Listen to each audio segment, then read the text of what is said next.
You've definitely heard the name Mahatma Gandhi, a man whose name instantly brings to mind peaceful protests, anti-colonial struggle, and India's independence. A symbolic figure that many still call a saint of peace. But was Gandhi really the man we've always been told he was? Or was he just playing the role of a national hero?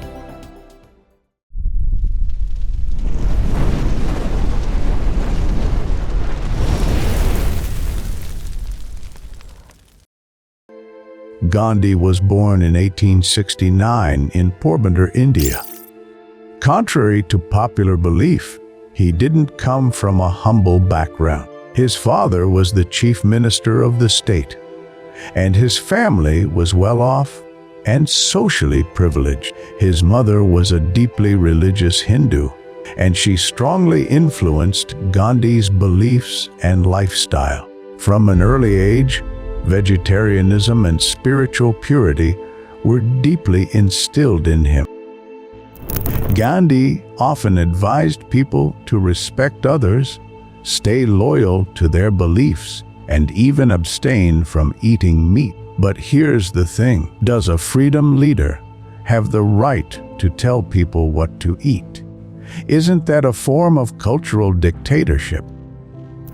And this is where contradictions begin. The man who spent his life fighting British colonialism actually went to study in Britain. He was educated there and returned to India afterward. But was his fight really about India's freedom? Or was it rooted in something more personal? You see, after finishing his studies in England, Gandhi wanted to stay and work there. But the British wouldn't hire him because of his race. This experience left a deep scar. Some say his opposition to the British wasn't just about justice. It came from personal humiliation and resentment. During World War II, 900 Indian soldiers died in a war India had no real stake in. This turned public opinion in Gandhi's favor. Eventually, India gained independence. And who became the face of the new nation?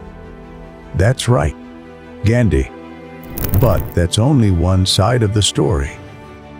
Despite preaching against racism, Gandhi himself was blatantly racist toward Africans.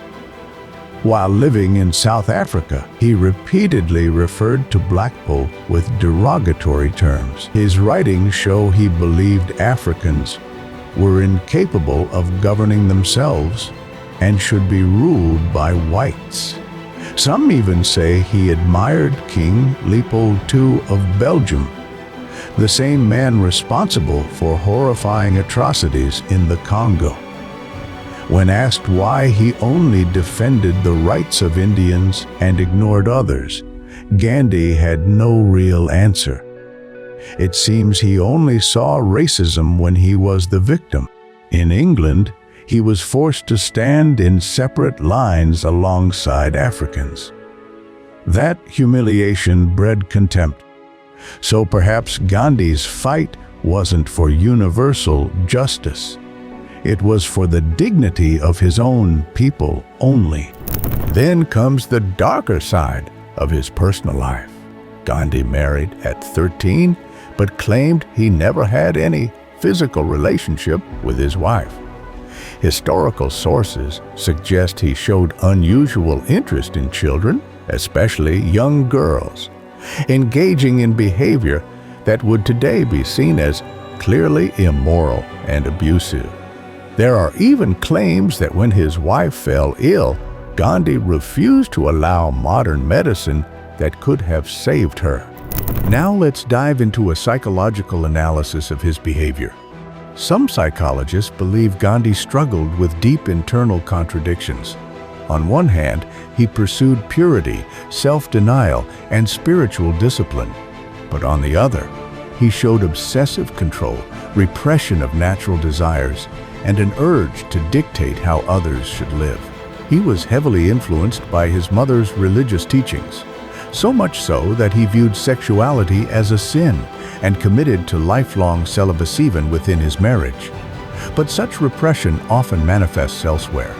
Experts say Gandhi's interactions with young girls were likely outlets for suppressed urges, revealing control issues and unresolved childhood trauma. His belief in the superiority of Indians and disregard for other races may be explained through ethnocentrism and the belief that one's own group or culture is the center of all truth and morality. That's why Gandhi could denounce racism when aimed at Indians, but stay silent or even participate when others were the target.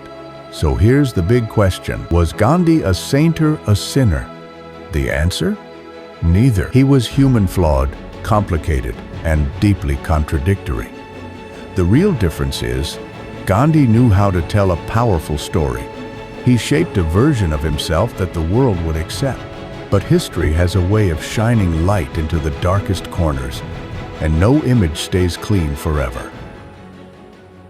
What do you think? Was Gandhi a hero or just a great storyteller? Let us know in the comments.